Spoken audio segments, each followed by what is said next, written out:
Could you say something more personal about how you yourself work? I mean, do you tend to think first and do experiments later, or how? Well, my work has been what I call phenomenology, in that although I'm a theorist, trying to make sense of data and develop ideas, I've been in very close contact with the observations. And I think the distinctive contributions I've made have been through adopting a fairly synoptic or synthetic style of thinking and trying to link together unrelated data obtained by different techniques, maybe optical telescopes, radio telescopes, spacecraft, etc., and trying to see if they fit into a pattern. So I've been always in close touch with data, but trying to make sense of them by applying the physics I understand. It's rather like if you're an engineer and you're told to use your knowledge to construct something to meet certain specifications, you do your best, and sometimes you succeed, sometimes you fail. So what I'm doing is trying to use the laws of nature as I understand them to make sense of some phenomena. And I've done this through most of my career. In fact, when I started off, the first evidence was coming for the Big Bang origin of our universe and for black holes, etc. And I felt I was very lucky in that that was a good time to be starting as a research student when there were these new ideas. It was possible to have fairly naive thoughts, but nonetheless novel. But what's been very fortunate is that my subject has not stagnated, and that, again, largely through the developments of technology that have continued, the rate of discoveries has remained very high. And if I look at what's happened in the most recent 5 years, then the pace of discovery has been at least as high as it was in the late 1960s when I began. We've, in these last few years, for the first time, discovered a new force that is pushing the expansion of the universe and making it accelerate. We've learned a good deal more about the very first incipient stages of how galaxies and stars form in the universe. And also we've discovered for the first time that our solar system is far from unique, and that there are orbiting many other stars, systems of planets, some of which may be rather like our solar system. That's an entirely new subject, which is made possible by being able to detect very small motions in a star, which are manifestations of the pull exerted by the planet orbiting around it. And that's opened up an entirely new subject. And 20 years from now, I think it'll be fascinating to look up at the stars that we're familiar with and realise that each one of them has planets orbiting it, and be able to say what the properties of those planets are, just as we tell children now about the planets of our solar system. So that's an example of how the cosmos has become much more interesting as our body of data has been greatly enriched by new technologies. One last question about working methods. Right down to the nitty-gritty, do you tend, you lead a very busy life, but you said you had a short attention span. Mm-hmm. Do you tend to sit and think, or do you tend to walk and think, or do you tend to write and think? Or how, in a day when you think you're being productive, what do you actually do? Well, I sit and think, and often, of course, just sit. But I think I have benefited a great deal from working in collaboration. And that's not just for the cynical reason that the other guy does most of the work, although I'm afraid that's true more often than not. But I think it is very important to have someone with whom you can discuss the technical details of some issue in a way that the average person will not be interested in. But if you are working in collaboration, then that means not only do you hope to have someone with complementary expertise, but you hope also to have someone with whom you can discuss the details. And so I find that talking to people about ideas is something which I enjoy, and a lot of ideas do develop in that sort of way, through interaction, tossing ideas off one another. I think what I'm saying is quite a common experience among scientists. They do need to have a sounding board, as it were, and I've benefited from a whole succession of collaborators, colleagues and students, etc., working on different topics. And obviously sometimes they bring special expertise, and I often spend a lot of time talking to people who've made observations that I'm trying to make sense of. I find the social side of science a very important part of it. And when one goes to conferences, of course, I think what's important is not only meeting the people, but also being able to calibrate how seriously you take them. I think, to make another cynical statement, I've spent a lot of time going to conferences, but often I've saved a lot of time by hearing some guy speak whose work I couldn't fully understand, and realising, having heard him, that it was not my fault that I couldn't understand him and that I needn't try too hard. And so sometimes by getting the view of the community on a certain person's work, on a certain style of work, you help to decide how you can best use your time. And I therefore find that I seldom feel I've wasted my days when I go to a conference, because you do get a feeling for what the consensus is. Of course, the way we work now is very much affected by email and the internet. And I work with collaborators quite often by email, etc. But I think that only works if you've already met the people in real reality, as it were, where you can then continue collaboration. But I think the real meeting is crucial, whether it's at a conference or at an institute. And I think that's very reassuring, because having spent a lot of my life at the Institute of Astronomy in Cambridge, which is one of the main centres in the world for this type of research, I'd be rather sad if the benefits of such an interactive institute were to become eroded by everyone just sitting there on email all the time. There is a tendency for that to happen, of course. I find lots of my colleagues are on email collaborating with someone else on a different continent, but I think the real contact is still very important.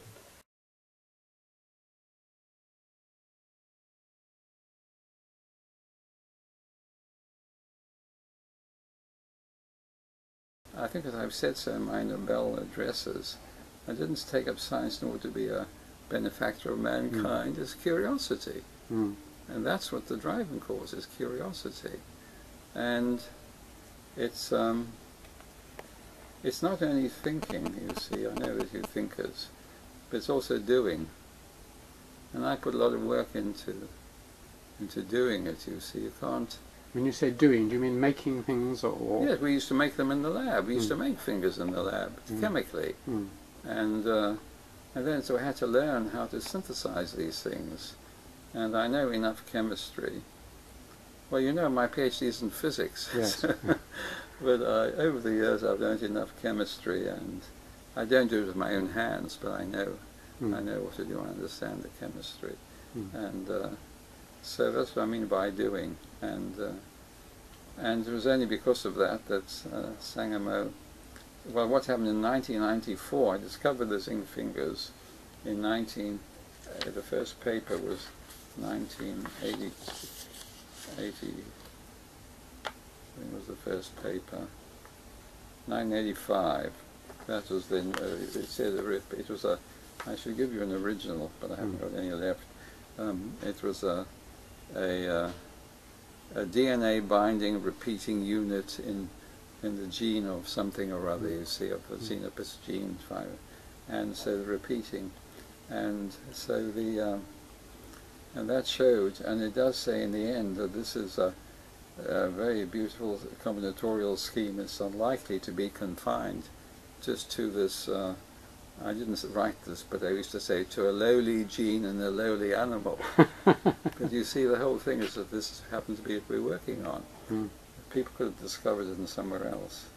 And so the, well, you know what Pasteur said, chance favors, I used to think chance favors the prepared mind. No, but somebody told me it's the wrong quotation. Chance favors only the prepared mind. And I haven't checked that that's the true, but it's more true that it's only. You know, because you have to be thinking about something in order to. What are you prepared for? You see. Yes. So and you said it wasn't, when we were walking down the stairs, you mentioned it wasn't just intelligence, very cleverness, but some imaginative. Yes, you some imaginative powers. Yes, and I think I've got a. I think I do have an imagination. It's people say three-dimensional imagination. No, imagination is what if. what if? What if? It's that kind of imagination. And you also have to have some technological capacity in order to do it, you see. Otherwise you can't sort of say, you can't just write like the great man Pauling when he was going to solve crystal structures. You know, the great Linus Pauling. Yeah. You know, he would write in Caltech when they tried to solve proteins. He would write, his eye occurs a lot, I have decided this is the way to do it. He would send this out to the man at Caltech. No, and he never said, he proposed things which were unrealizable, you see. He didn't understand enough of the detail. See, the truth's in the detail. That's a quotation from Lucien van Leeuwen. You ever read it by Stendhal? It's one of his lesser known works. There's a marvelous sentence which I've got in French somewhere, but what it says is, tell me, he said to his uncle, tell me it all, but tell me it's in detail. There's no truth but in anything but the details. I'll find the French quotation. I looked it up in Stendhal later. I read it in English. Lucien van Leeuwen.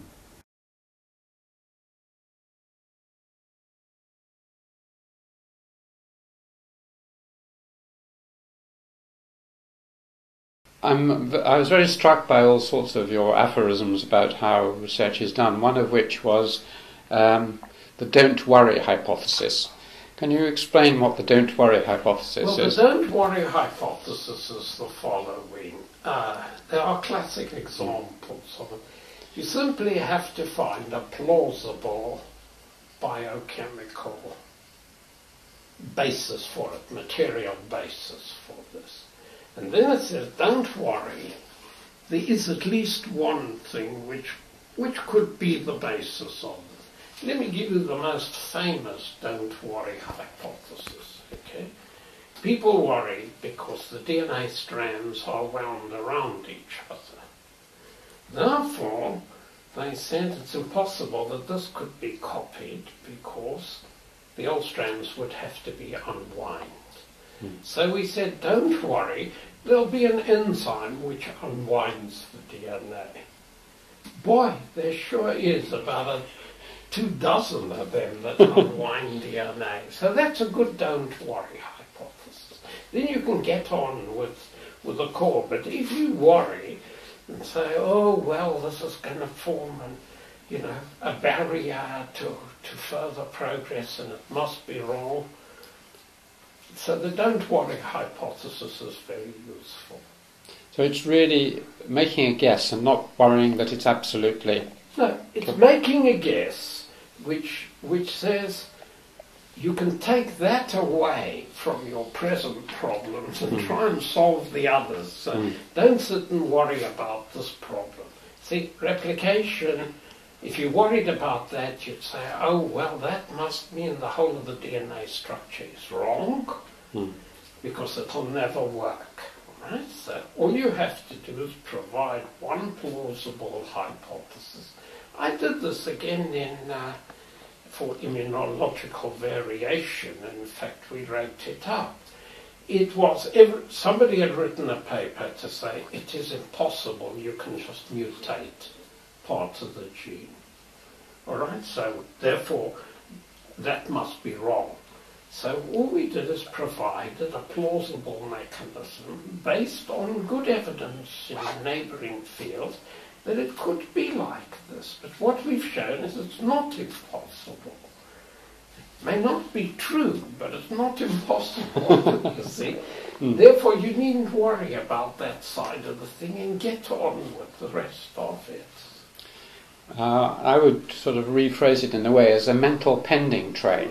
Yeah. You put things in the pending tray, and it reminds me of, I often ask my students, what was the greatest invention of the 20th century? And they puzzled for a while, and I said, well, according to Bertrand Russell, it was the suspended judgment. saying we don't know yet, but let's just leave it. Well, you better not have a pending train like me, because I always hope the P falls off, so it becomes the ending train. The other thing, another of the many striking things that I liked about your book was the virtue of ignorance, which we touched on before. It can't have escaped you, as it hasn't me, that many of the greatest breakthroughs have been done by people on the edges of disciplines. And I'd always assumed that this is because they would ask the very simple questions, which professionals had become forgotten, the questions within their fields. Also, they were obstructed by the sort of thing you mentioned, which was that they knew too many of the objections to every argument. I've been taught by many people who can destroy their own arguments before they're formed even. Yeah. But is that what you meant by... Yes, I think ignorance is the following, you see. If you don't know all the sort of things, then you never try anything. At least in our experiment, and so if you'd have, for example, there was an experiment done by a postdoc of mine, and my judgment was, because I know a lot, that he was unlikely to get it to work. But I said, have a try. So he went into the cold room, he took 2 bottles. We did the experiment and it worked. I then went back later and calculated what was the chances of him picking up those 2 bottles. The chances were about 1 in a million that he would get those 2 bottles. Because there were 1,000 bottles there and he'd have to get the right 2, so it's about 1,000 square. And of course, he just did it. And I asked him, how did you pick those? He says, they were in the front. But that's why, but he didn't know how difficult it was. But I held myself back, so he was ignorant. He thought, well, he'll just do this and something will happen. But of course, the grin on his face when it actually worked.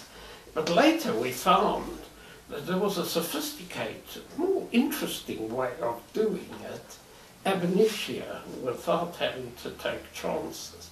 But we've never come to that without going through this. So one always, as you rightly say, one always knows what's wrong. One can always produce arguments to demolish one's thing, but it just means that one should persevere. And of course, if you are wrong, you'll find out sooner or later. But I notice that as soon as people become too knowledgeable in a given field, they are always concerned about the difficulties of doing it. And, you know, this has been tried before, it hasn't worked, no one has done this. But I think that's why I think ignoring all of that is basically a good thing. Because I think that's the only way you can innovate.